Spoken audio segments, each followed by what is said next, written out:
Welcome back to the Nutrition Made Simple podcast, powered by Healthy Steps Nutrition. At Healthy Steps Nutrition, we believe something as fundamental as nutrition shouldn't be complicated, which is why we focus on a simple, habit-based approach. We know that helping you become the best and healthiest version of yourself isn't just about what you eat or going to the gym a few hours a week. We focus on a holistic framework addressing stress management, mindset, lifestyle, sleep, support system, and of course, exercise and nutrition. My name is Nicole Coyne, and I'm one of the dietitians and the founder of Healthy Steps Nutrition, CrossFit HSN, and HSN Mentoring. I'm also the author of the Healthy Kids Cookbook, 100% kid-approved recipes the entire family will love. You can find it on Amazon. In this podcast, I'm going to teach you how to take one step at a time to making health a way of life. Today's podcast guest is Amanda Haar. She is one of our lead dietitians at Healthy Steps Nutrition HQ. She also runs some of our specialty programs like our partnership that we have with Twisters Gymnastics and some of our hormone, health, and family nutrition coaching programs. Today's podcast, we are talking all about mindfulness. Mindfulness is the basic human ability to be fully present and aware of where we are, what we are doing, and not feeling overwhelmed by what is going on around us. Whoa. I don't know about you, but being mindful in a day like today in this century is a little bit crazy. We have things going around all the time. We've got notifications coming to our watches, our phones. It is super tough to be mindful. But today we're going to talk about 4 tips to practice mindfulness and to master mindfulness. My hope is that you find one of these tips super helpful, it speaks to you, and that you can start implementing it on a daily basis to create a habit so that you can be fully present and you can actually enjoy everything that's going on instead of feeling worried about the next thing. We will get to this podcast right after this message. If you are a repeat listener to this podcast, I would love for you to do me a favor. Please take a second and leave us a review. It really helps this podcast reach more people. And as I mentioned before, our goal is to help 1 million people take control of their health one step at a time so they can prevent and reverse chronic disease. You can help us do that by leaving a review, and it only takes just a second. If you find this podcast helpful, feel free to screenshot it and don't forget to tag us on social media at Healthy Steps Nutrition so that someone else can be inspired by what we're talking about today. All right, let's get to this podcast with Amanda Haar. Amanda, welcome back to the Nutrition Made Simple podcast. Thank you. It's great to be here, Nicole. Today we are talking about 4 tips to master mindfulness. I have to say this is kind of a buzzy, catchy title. We did that on purpose because we wanted everyone to listen to it. And we have to admit, we're not the masters. It's always a work in progress. Exactly. But 4 things to become the best work in progress to help you become better at mindfulness. That should really be the title. Love it. Title it whatever you want to title it. All right, let's take a deep dive. Why is mindfulness important? Oh, huge. So mindfulness is important to be in the present moment. And when we're in the present moment, we are more satisfied. We have lower stress levels and we get more from our life. Ultimately, feeling fulfilled. I think so many times when you overbook yourself or you don't have any margin. I keep saying margin. I feel like margin is going to be one of my words for 2023. It should be, yes. I've said it 100 times today. So, when you don't have that, you're constantly thinking about the next thing that you have to do, and you're not truly enjoying the experience that you have right now.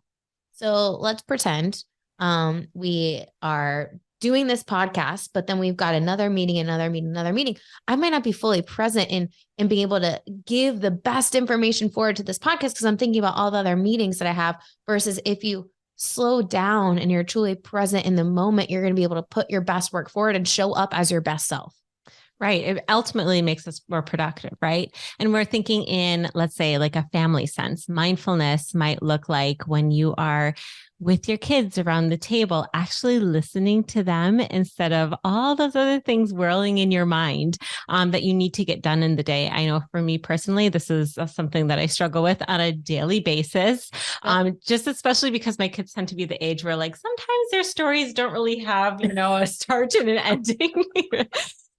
No, it's definitely like a mental practice that we need to go back to on a daily basis. And like you mentioned, like a journey, and we keep progressing at it.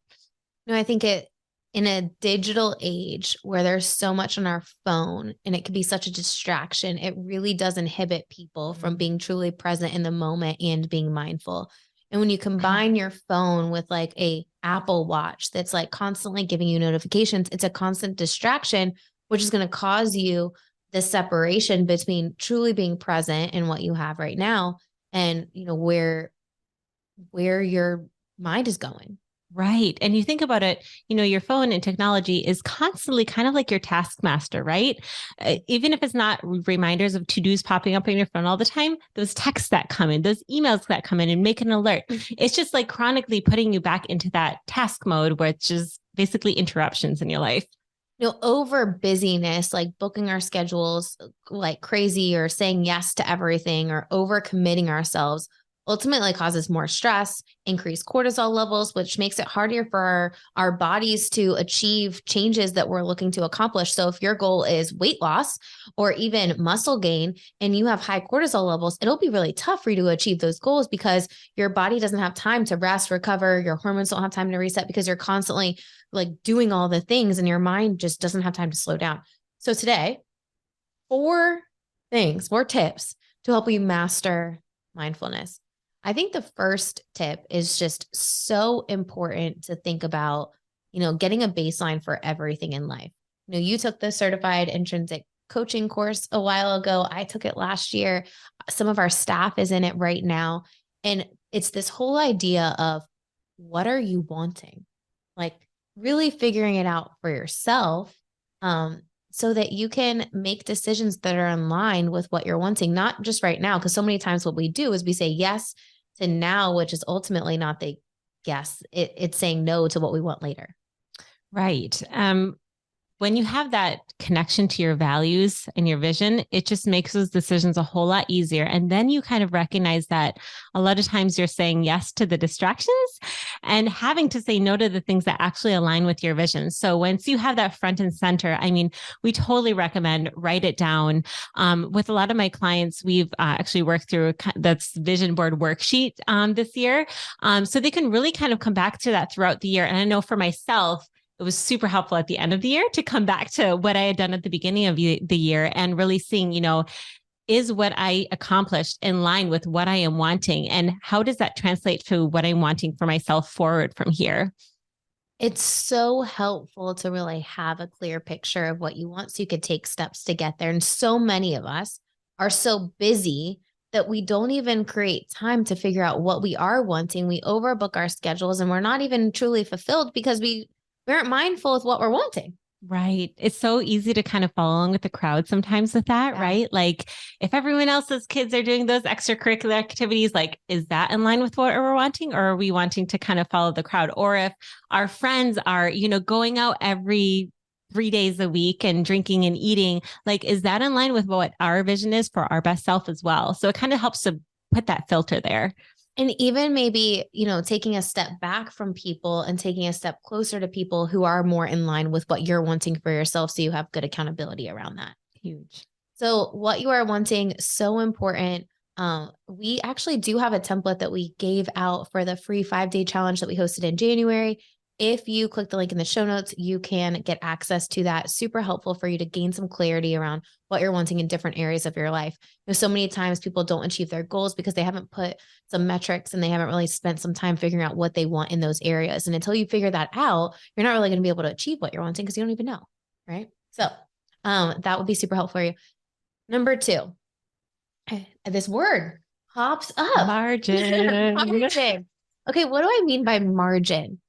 I think sometimes what ends up happening in our society is that we book our schedules so crazy that by the time we are done, we're so drained and we're not able to show up as our best selves. Or what ends up happening is we book our schedules so crazy is the stuff that didn't get done earlier in the day ends up bleeding over into quality time that we could be spending with our family. And I think that is something that I personally struggle with a lot, is because did not, and I'm working on it. I'm a work in progress with the margin so that I can get this stuff done. So at the end of the day, I can really be done. I find myself personally, like the kids will come in here and I'm in my home office. They'll say, "Hey, Nicole," and they're trying to tell me a story or something. And I'm like, "Hey, hold on.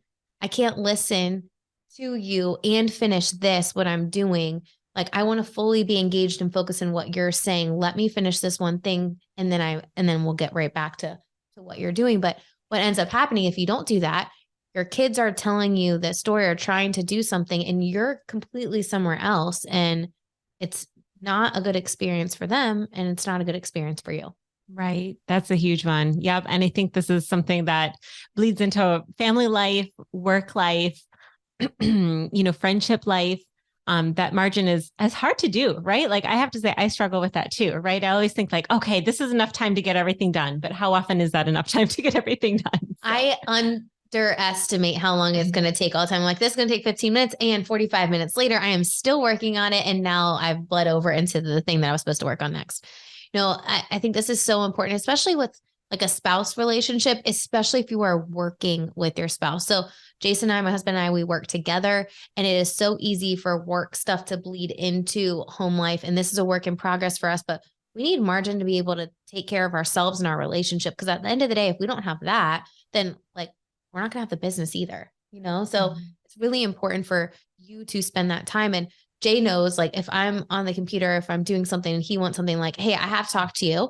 Let me know when you're done with whatever you're working on so that we can talk about whatever that thing is," so that he's not telling me a story, then getting frustrated. I'm not listening to him, but I'm already engaged in something else. Right. That's huge. So first of all, the how is just actually being clear, right? About what we are and what our schedule looks like to those around us. How else would you say creating margin is feasible?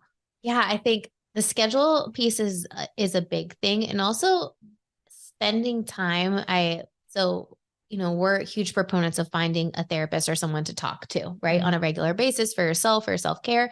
And what was interesting, I actually had a wit with mine yesterday, and she was like, "Nicole, your schedule is crazy right now. How are you taking care of yourself? What are you actually doing? How's your eating?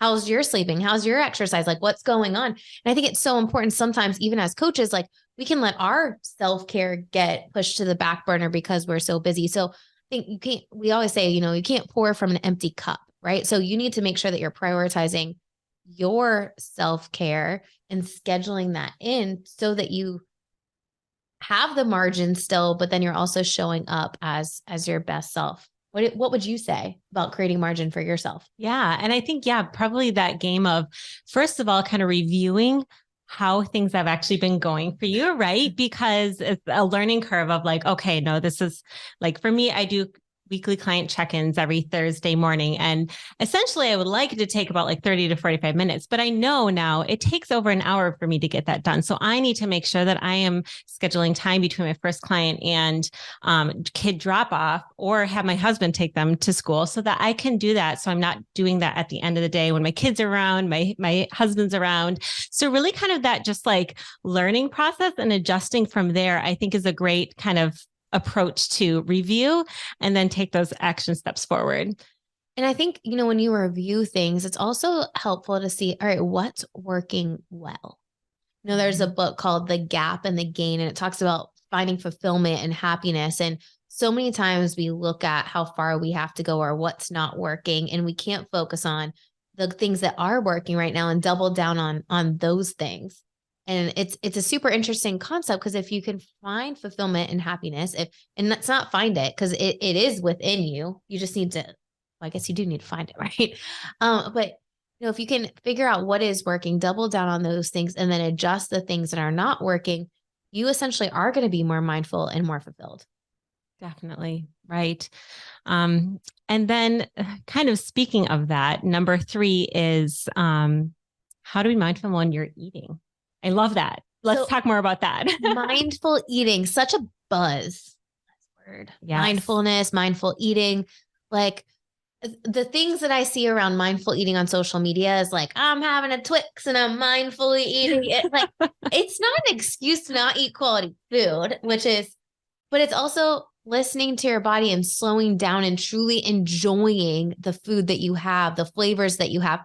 Because we're such in a rush, we chow down food so quickly, we're not even enjoying it. And then we're still not satisfied at the end of that meal because we've rushed so much in the eating process. Right. Rushing distractions are both kind of like anti-mindfulness things when we're eating. So first of all, if you're not eating your meals at a table without a screen in front of you, that is the absolute first step to start with for mindful eating. And then this is something that I actually use with a lot of kids that I work with. And it's very applicable for adults too, because we still have five senses, is just using all five of your senses when you're eating. So if you haven't ever done this before, it might seem new or crazy to you, but utilizing, looking at your food, noticing what it looks like to you, using your nose to smell it, what the aromas are, those are connected with your taste buds to obviously taste it. And also like the tactile, right? Like the feel of it, if it's finger food, or like how it feels when you're chewing it. There's like the raisin experiment, they call it, where you can actually like be walked through this process. But essentially, if we're eating mindfully, this is something that we are noticing and thinking about while we're eating our meals, hopefully most of them with other people whom we love, right? That's another component to that. But that really helps us to tune in and get more satisfaction from the foods that we're eating, and ultimately helps us be healthier. I want to talk about slowing down a little bit, because a lot of times we're scarfing down meals and our body doesn't have the proper time to digest that food, and it also causes digestive issues if we're not chewing properly, so that the breakdown of the food can actually start happening when it's in your mouth. Right. And you think about this, like the stress state, right? Like if we are stressed while we're eating our food, trying to get something done really quickly, when our body is in that cortisol or stress state, that is basically anti-nutritive, right? Like our body is like setting itself up to run away from something versus resting and digesting. So we really want to think about how our psyche and our emotions are during that time. I think just tuning in, when I started working with a therapist, it was always about like, how are you feeling? How are you feeling? I'm like, I don't know how I'm feeling, but it really is a great thing to just sit and ask yourself. And then you can start realizing the point. A lot of us don't even realize how stressed we are. Right. We have no idea because we haven't tuned into how we're feeling to even know that we need to do something to help us get into a better rhythm, better cadence. That's so true. And it's hard as a coach because sometimes you can see that in others or even in your relationships, right? Like you can see that you're already always stressed, but once you as a person realize that and are aware of it, you can do something about it. And that's actually an action step that a couple of clients are doing right now. Like they've fostered that themselves, is I need to learn to sit with my emotions before I move forward to my next step, because ultimately that tended to lead them into emotional eating or overeating. So just learning to feel that feeling and not judge it is a beautiful point for mindfulness. I love it. So mindful eating, but the other aspect, and you kind of mentioned this, like, hey, in a moment where you're stressed or where something happens, this is something that I truly think about all the time. Like, am I reacting to a situation or am I responding to the situation? And life isn't about what happens to us. It's about how we respond to those things, right? Mm-hmm. So if we're able to be mindful and slow down, and not always, from the Intrinsic Coaching Course, like let your first thoughts be your first thoughts. They're not probably the best thoughts in most cases. Like we have 80,000 thoughts a day, 80% of them are negative. So can we slow down and really think about what is the best way to respond?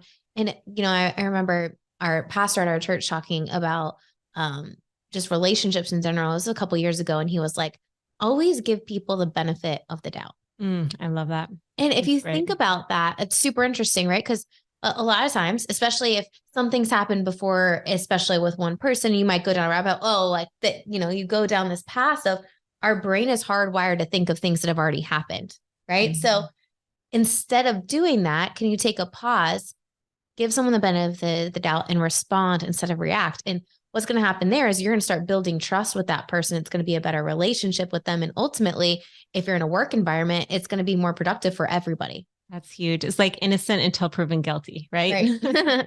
Okay. So mindfulness while you're eating, use the five senses. I love that. Slow down. 2 simple tips there, like get away from a screen and sit down and enjoy your meal. Put your fork down, drink a sip of water, like truly enjoy the flavors of the food that you're consuming. And it'll be a more enjoyable experience, but more importantly, you're going to feel more satisfied at the end. Because number one, your brain has had time to catch up with your belly to say, hey, I'm full. You can stop now. I don't know if you guys were like us, but I was part of the clean plate club. Like we had to clean our plate at the end of the, for dinner. If we didn't, then we weren't having anything else, which, okay, fine. But it kind of forced overeating versus like being done when you're done. Like you don't need to clean your plate. If you save it, don't waste it, but save it and then have it for another meal later. Right. And that essentially becomes very important at restaurants, right? Where they tend to overserve you on a lot of big platters of food. Absolutely. All right. So the last tip for mindfulness, which I think is so helpful, and there's so many different resources around there, is around this idea, practicing an attitude of gratitude. When you get a new car, let's say you get a Jeep, like all the things that now all of a sudden there's so many Jeeps on the driveway, right? Or like on the road. There's so many Jeeps that are everywhere because you are seeing Jeeps because you have a Jeep. Now you care about it, you're paying attention to it. And the same thing happens with our attitude. If we are constantly thinking about negative, all we're going to do is think about negative. I don't know about you, but I don't know of any negative people that I like enjoy hanging out with. Right. Like, and you don't want to be that person to anyone else. Yes. So like, what can you do? Like find things to be thankful for. Go to bed at night or at the end of your workday. If you struggle with like winding down, at the end of your workday, write down a couple of things that you are thankful for. At the end of the day, one of the things we do at the dinner table every single night is, hey, what's one thing that you're thankful for? What's one thing that you're looking forward to tomorrow? Practicing an attitude of gratitude is so great to start at such a young age. So if you have kids, like start that now as a family and do it together. It's such a great experience because whatever you think about, you're focusing on, your life goes in the direction of your strongest thoughts. That's a Craig Rochelle quote, but your life goes in the direction of your strongest thoughts. So if you're constantly thinking about positive things, you're going to see more positive. Things are going to be moving in a better direction. Life isn't what happens to you. It's how you respond to it. So if you're constantly having this attitude of gratitude, you could find opportunity in obstacles and your attitude is so much better. And then people want to gravitate towards you. People want to hang out with you. They want you to support them because you're that positive light for people. I love that. And then you think about how that bleeds into all of your goals, right? Your professional, social, physical, spiritual, right? Like it all impacts everything in your life when you have that attitude of gratitude. And bringing it to specifically nutrition. One of our clients had a really awesome thought where she realized she needed to be grateful for the food that she had in the day. So she kind of noticed that at the end of the workday, she was very overstressed, overworked, tired. And all she would think about is, what am I going to have for dinner? And she just wanted to be full, like just have a full feeling. And she realized, you know what? I need to actually reflect on the lunch that I had, the balanced lunch that I had, and be grateful for that and think about how that felt for me. So she could switch from just kind of that wanting more and more and more, which is so common in our society these days, and just flip it back to the gratefulness. So that was really cool to see that mindset shift in awareness, even in the nutrition sense. I think a lot of times, especially when it comes down to achieving weight loss goals, it's tough to have an attitude with gratitude if you don't see whatever you've defined as success happen regularly. Like progress is not a straight line, right? So if your vision of success is reaching a number on a scale and it doesn't happen as quickly as you want it, your attitude of gratitude is going to be tougher. But when it doesn't happen, what are you doing? Are you looking at non-scale victories? Are you looking at how you're feeling, how you're sleeping, how consistent you've been with some habits that will set you up for success for a lifetime? Are you looking at your quality of sleep, your relationships, overall health? Like, what are you looking at? And sometimes we have to like pull out the gratitude. We have to truly like think about it for a minute. Like, what are we thankful for? And if you go to bed, even at night, you do it at the dinner table with your family, and you go to bed thinking about those things, you wake up in such a better place the next morning. That's beautiful. And that makes me think of that. We have a small just sheet of productivity planner, right? The HSM productivity planner, which is a great tool. And you can do this in any way, shape, or form of kind of journaling.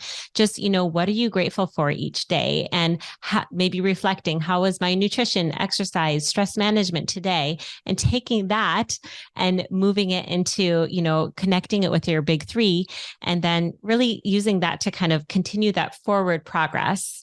So big three, if you guys haven't listened to any of the podcasts where we talk about that, one of the things I learned from Michael Hyatt, one of my mentors, is, hey, there's only so much that you can actually truly put your attention on and focus on and make a huge stride, make a huge difference in every single year. And instead of having 50,000 goals or a bunch of different goals that are like going to take a lot of work and effort, narrow it down to like 3 themes that everything, like the decisions you make have to be in line with these themes, right? So what are they personally? What are they professionally for your business or your team? Or, it could break down into departments if you have different departments in your business. But this is such a valuable skill to have so that you can move the needle forward with your business. I'll give you guys the personal 3 that I set for myself this year.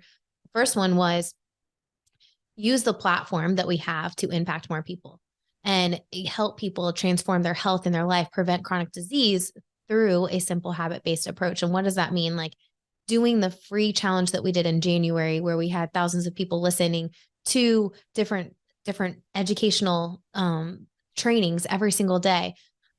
Doing these podcasts again. We got away from this podcast for 6 months because I had so much other things going on and it wasn't a priority for me, right? But no, if I look at what do I personally want to do and what's in line with what we want to do at Healthy Subs Nutrition, like I want to get the message out that you can change, that you can make a difference.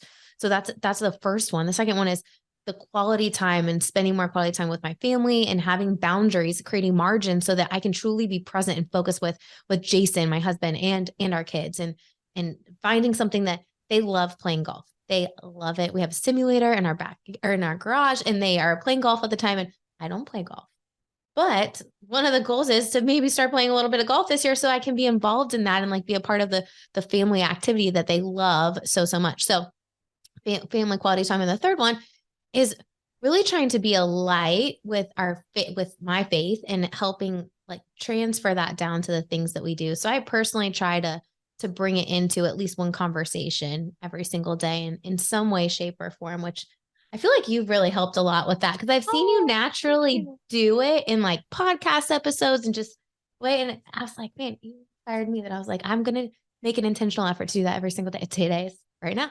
Yeah. Oh, thank you. So, if you're thinking about, and I don't know if you've done this yet for yourself, but I think it's such a valuable thing to think about because it gives you clarity on saying yes to things that are in line with what you want for yourself and no to things that are not in line with what you're wanting for yourself, personally and professionally. Yeah, this is good stuff. I think that I hope you guys have all taken something and writing it down of something you can do in order to create margin, be more mindful, and just really create that space for connecting with your values in your life. Because for me, if I don't write something down, it's gone, right? Like if you're a podcaster, you've probably heard a billion different ideas, right? And they all kind of fly through your head, but we really want you to write something down as a takeaway from today.